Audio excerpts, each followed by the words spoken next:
Coming up, it's a busy time as 7 Native artists prepare an exhibit at the High Desert Museum in Oregon. Find out what makes this exhibit unique. Plus, the U.S. Forest Service is teaming up with several groups to provide firewood to heat homes. And we're checking in with Shaun Griswold's reporting at Source, New Mexico. I am Aaliyah Chavez. Join us for those interviews plus headlines from the ICT newscast.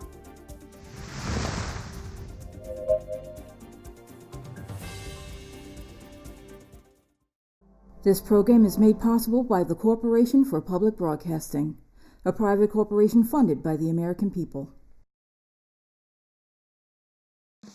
Arizona PBS is proud to support Indian Country Today. For 6 decades, we've provided television programs and now digital content. But we go beyond that, sending outreach teams across Arizona, offering workshops in language and literacy, family engagement and community outreach, and supporting tribal communities with early learning and school readiness resources. Join us at azpbs.org.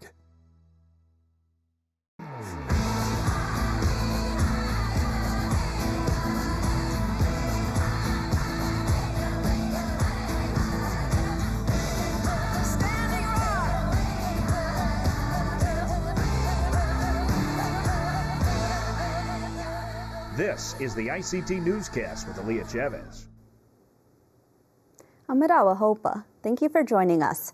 We start our newscast in California. You may have heard of amber and silver alerts, but now the state will have a feather alert for missing Indigenous people. On Wednesday, California tribal leaders held a historic roundtable at Chuck Chansey. Tribal and state law enforcement agencies were in attendance alongside the state's Attorney General's office. Throughout the day, there were songs, remarks from tribal chairs, and heartfelt public comments. That included from the creator of the bill, which was Assemblymember James Ramos.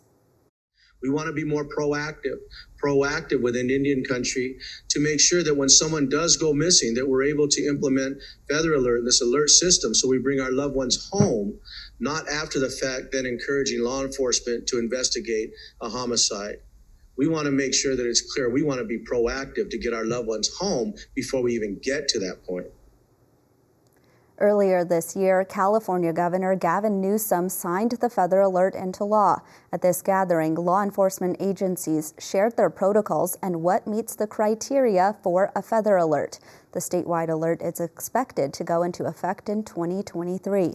Ramos says he wants to see this law unite tribes and pave the way for other states to implement legislation like this.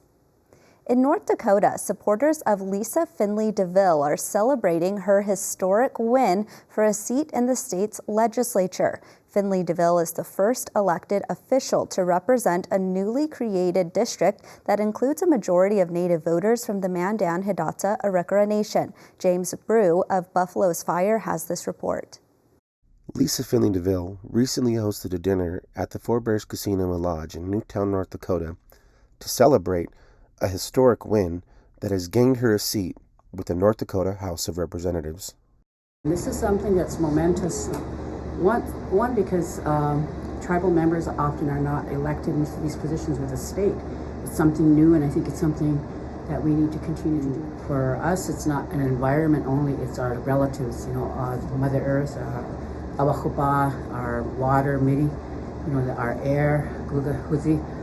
All of these things are sacred to us, and they're our relatives, and we have to take care of those, and that's what she strives to do every day of her life, and that's what I admire about her. I think going forward, a voice at the state level is really, really important for us. Though, unfortunately, we don't have Ruth with her, we're still going to have a strong showing from Lisa because she's been a competitor all of her life. It's important that we have somebody representing us, and she's all about air and all about our land, and she's going to do her best to protect us. Thank you. If it wasn't for your vote, I wouldn't be standing here. And I am your next North Dakota District 4A House Representative. Finley DeVille is the first elected official to represent District 4A, a newly created district that includes a majority of Native voters from the Fort Berthold Reservation. Finley DeVille defeated incumbent Terry B. Jones in the general election for the new district seat. She is set to begin her first term in the North Dakota legislature this coming January. In Brazil, Indigenous leaders say they are disappointed to hear the nation's incoming president has already backtracked on a big promise. While campaigning, President-elect Luiz Inácio Lula da Silva said he would create a Ministry of Indigenous Affairs. This would have helped restore rights and protections of Indigenous people in the country. Then earlier this week, da Silva instead said he may decide on creating a special department linked to his office rather than a fully fledged ministry. According to the articulation of the Indigenous peoples of Brazil, creating a ministry is crucial to the recognition of the country's 900,000 Indigenous people and for reparations for mistreatment and loss of land. And those are the headlines for the ICT Newscast.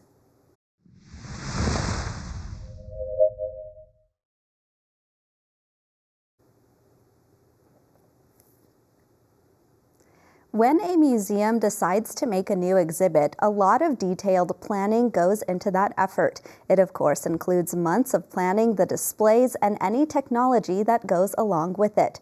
Right now, curators, designers, and others are busy preparing a new exhibit at the High Desert Museum in Bend, Oregon. Joining us today is Dana Whitelaw. She's the executive director of the museum. Welcome, Dana. Good morning. Thank you so much for having me. Tell us a little bit about the Native artists whose work will be on display at this exhibit. Well, we're really fortunate to work with 7 Native artists in this new exhibition that's opening in January. It's called Creations of Spirit.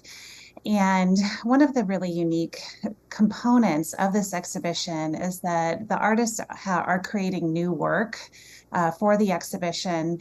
And what is different about this is that they're using these objects and these new artworks in their community prior to the objects coming into the museum and being integrated into the gallery. So while our exhibition designers and curators are working on what the gallery will look like, the artists are in their community. And I'll tell you a little bit about what that looks like. One of our artists, Jefferson Green, who's a member of the Confederated Tribes of Warm Springs, is creating a Tule reed canoe and paddles, and using that in his community to engage and teach tribal youth to learn this really interesting practice and paddling the Tule reed canoe prior to it coming to the museum. And the artists are, creating these works that are imbued with knowledge of the plateau and the Indigenous worldview in this plateau region. So we couldn't be more excited about bringing this to our visitors. That example of Jefferson Green is wonderful. Tell us about a few of the other artists who are working on these projects right now. Well, I'm going to tell you a little bit about Natalie Kirk, and she's also from Warm Springs, and she's weaving 2 baskets that she's been working with youth in schools to look at weaving and with community programs as well. Similarly, Joe Feddersen, who's a member of the Colville tribe up in Washington, and Joe is a really incredible, accomplished artist, and he's creating baskets as well. He's a contemporary sculptor, basket weaver, painter, photographer, and he's been using his bags to collect roots. And so what's different is that, oftentimes museums use these pieces in from a collections worldview where, they're not used out in the elements, water, sun, soil.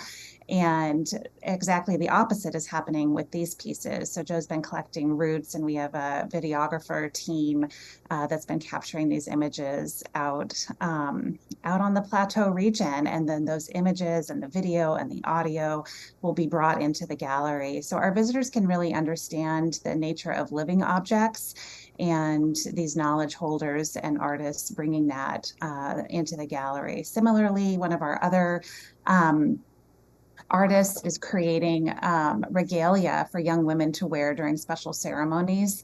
And Roberta Kirk, who's Wasco Warm Springs and Dene, has spent her life sewing and beading since her family lost some of her heirlooms in a tragic fire when she was young.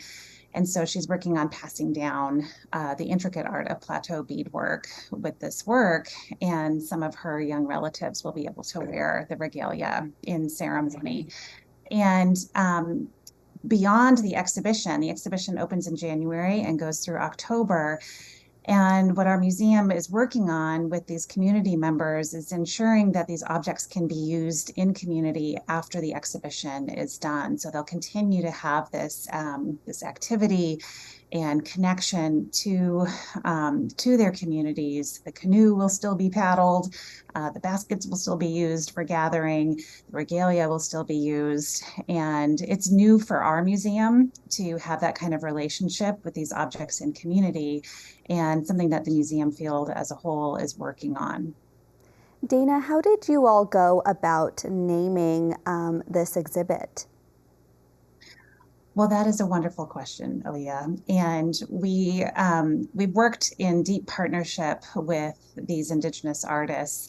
And for a long time, we called this project Project Without a Name, because we wanted the name to come from our partners and to have the name evolve organically from the work. And one of our artists, Phil Cash, who he's Cayuse and Nez Perce, and his creation for Creations of Spirit is traditional plateau flutes that he has been playing and teaching others about this culturally significant instrument. And Phil was instrumental to creating the Creations of Spirit name. That's wonderful. We only have about a minute left here, but tell us how you collaborated with tribal museums. So one of our deepest partnerships that the High Desert Museum has is with our colleagues at the museum at Warm Springs. And part of this project is to connect this content with the Tribal Museum, the Museum at Warm Springs, which is a phenomenal organization run by Executive Director Liz Woody. And we'll be doing some programmatic elements with them and ensuring that the content knowledge and the artist's work is also available to the museum at Warm Springs community as well. We're really fortunate to have such an amazing tribal museum in close partnership with the High Desert Museum. Well, once again, Dana Whitelaw is the Executive Director of the High Desert Museum. Thank you for joining us and telling us about this new exhibit coming in January. Thank you so much for your time.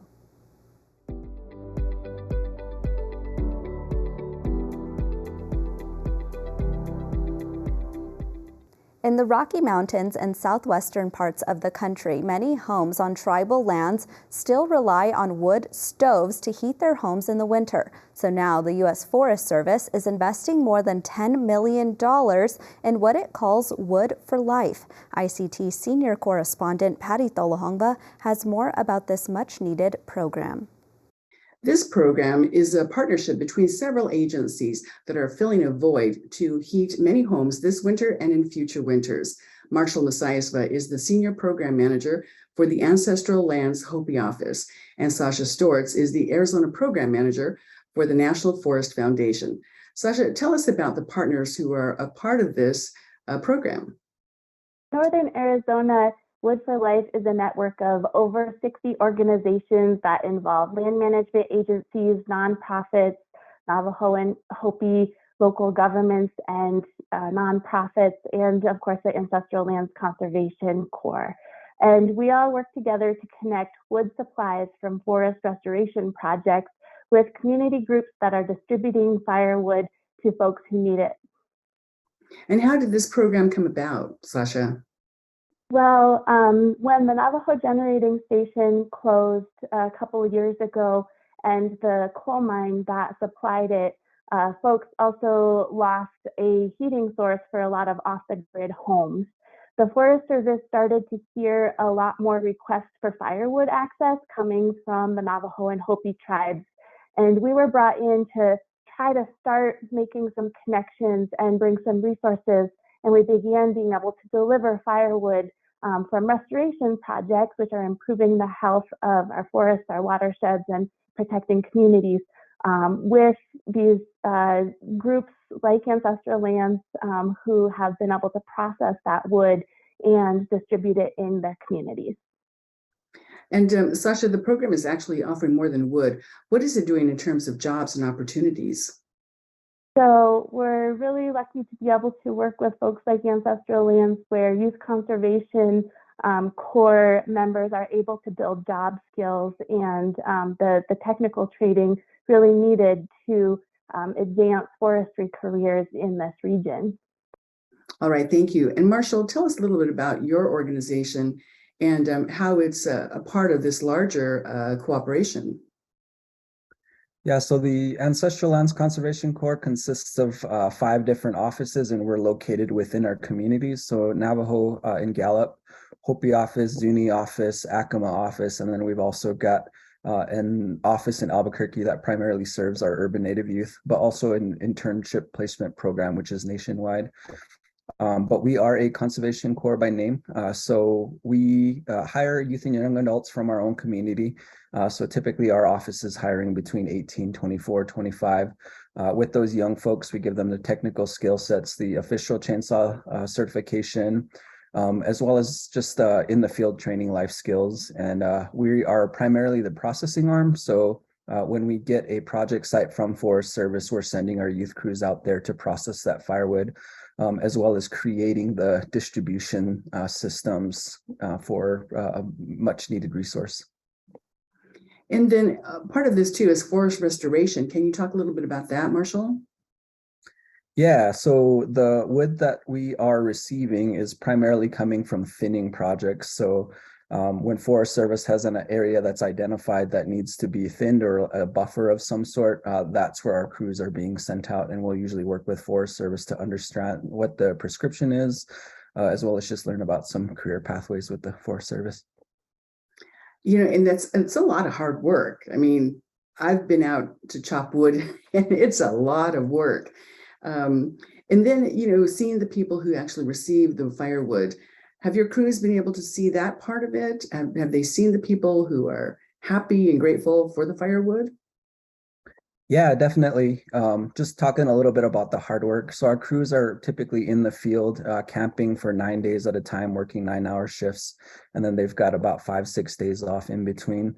So they're out there in the early spring, in the summer, in the fall time, usually when it's snowing as well, before we shut down for the winter. It's just too cold for the crews to camp. But yes, we have been involved in the Wood for Life partnership since the early stages, 2019, 2020. But we've been helping to kind of create and design different pilots or different operation methods to kind of look at efficiencies, to look at cost effectiveness, just trying as much as we can with the resources that we have. So yes, we've been involved in 2 or 3 different operation styles. Primarily, our crews are operating in the forest on the project site, and then we coordinate distributions from the project site. So folks that have the resources to drive out and pick up the wood, we coordinate that through a time slot system. But in previous years, what we've also done is with NFF and Forest Service support is ship whole logs out to the reservation where we have wood banks and processing sites where we've got our chainsaws, our log splitters, and then we also load those up into our big trailers and make those distributions as well. So yeah, we've been involved in different operation styles types. And how great is this need? I mean, we know that so many homes in the Southwest and in the Rocky Mountain region, you know, rely on wood stoves for heat in the wintertime.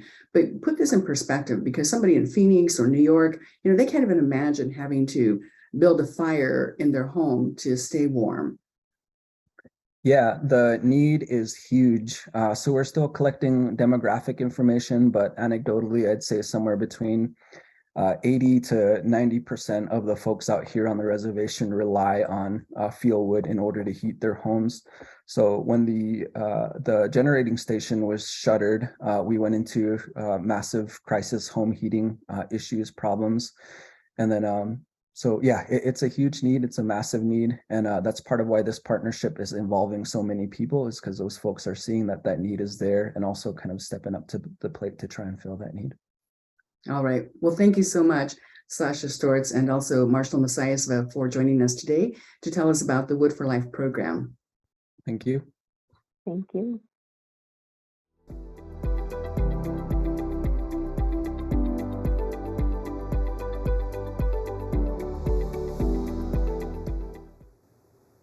Shaun Griswold is a senior reporter for Source New Mexico, and he joins us now virtually to talk about his latest reporting. Hi there, Shaun. Hey, good morning. Nice to see you. Nice to see you too. Let's just jump right in here. You filed a story earlier this month about a potential reform to a cash assistance program in New Mexico. Tell us about that. Yes, so this is called Temporary Assistance for Needy Families. It's a federal program that can provide up to $300 to $400 for New Mexicans who live in poverty. The biggest issue that we found out is that more than half of the people that qualify for this cash assistance aren't receiving it, and there's a bunch of administrative barriers that are responsible for that, including missing paperwork, some job requirements that actually don't match with the federal requirement. New Mexico has stronger job requirements when it comes to getting this type of money. And also issues when it comes to filing for child support. There's a requirement that in order to receive this aid, you do have to file for child support. But that doesn't always work with issues with relationships and can also be another barrier. So there's looking for potential reform to fix those barriers on the state level, as well as also possibly increasing the amount of money by maybe 2 times the amount of money for needy families who need it in New Mexico. And I understand some lawmakers that you spoke to are saying that this could be one of the biggest issues that they tackle in the upcoming legislative session. Yes, more than 70% of New Mexico kids at one point in their lives either live currently in poverty or were living in poverty at one point. So the state is fighting poverty and trying to be proactive. New Mexico has a surplus of cash to spend on social programs as well as school programs and other areas. And so there's a demand and a need by voters as well as legislators who are hearing that something needs to be done and proactive when it comes to dealing with poverty issues in New Mexico. Shaun, you've joined us previously to give us updates on the landmark education reform, the case Yazzie versus Martinez. How do you think that plays into something like this? At the very base center of it, if a student goes to, or if a person goes to school hungry, they're not going to perform well at school. And when you look at just the general makeup of who is receiving this cash assistance program, it's people that are under this Yazzie Martinez lawsuit. These are Native American students, students with disabilities, students who are English learners. Students living in poverty are also part of that lawsuit. And of course, that ties directly in to the need that these students have when it starts at home. We're talking basic necessities that this cash aid can help for, groceries, heat and electricity bills. These are basic necessities that the state is trying to offer. And there is an outcome that shows, even with just a slight 1.5% increase in a child's, in the amount of income a family is bringing in during a child's period from 0 to 5 years old, can show a boost in the amount of success they may have either in the classroom or in the job market as they get older. Shaun, I want to switch gears because you covered the midterm elections just like the rest of us, and I understand that the cohort of Native American state lawmakers will increase very soon. So tell us about that. Yes, we're getting closer to adding another Native American lawmaker to the State House of Representatives here in New Mexico. Charlotte Little is actually currently in a recount.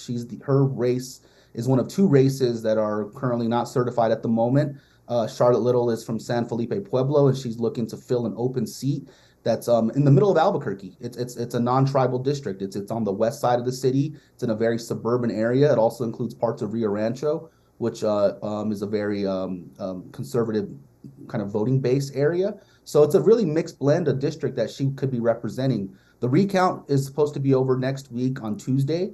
And at this point, Little wants to hope that either she gets more votes and doesn't lose some of those votes, because 36 votes is a very, very close race for her. 36 votes, that's the margin that she's winning by. Am I understanding that correctly? Yes, exactly. 36 votes, which is less than 1%, which then did require an automatic recount, which is why her race is yet to be certified. But next week. My goodness, that's such a slim margin. I want to actually talk about Charlotte Little's husband, because I understand that he is also running for a pretty big position there in New Mexico. Yes, so New Mexico voters reformed the Public Regulation Commission. It's a very powerful state oversight agency. They oversee utilities, power companies, business and construction development on state lands. And the positions were all at one point elected. There was a 5-member panel. Voter reform said, no, we want people appointed. So now the New Mexico's governor will appoint 3 people to fill the new commission. Joseph Little is an attorney, former tribal judge. He's also Charlotte Little's husband. He's from Mescalero Apache, and he's one of 9 finalists that could be picked. He's also the only Native American candidate that is available to be nominated to the position. And so he also has a coalition of Native support behind him to fill the need that this utility and when working with tribal nations and tribal governments. Very quickly, Shaun, when will we know when that decision is made? That decision has to be made by the end of the year. So the new board will be sat on January 1st. So we can know any day now. Well, Shaun Griswold from Source, New Mexico, thank you. You're welcome. Thank you. And that's a slice of our Indigenous world. For all the latest, visit ictnews.org. From all of us in the newsroom, stay safe, my relatives. Sometimes you got to take a stand just because you know you can. Oh, you got to run, you got to run.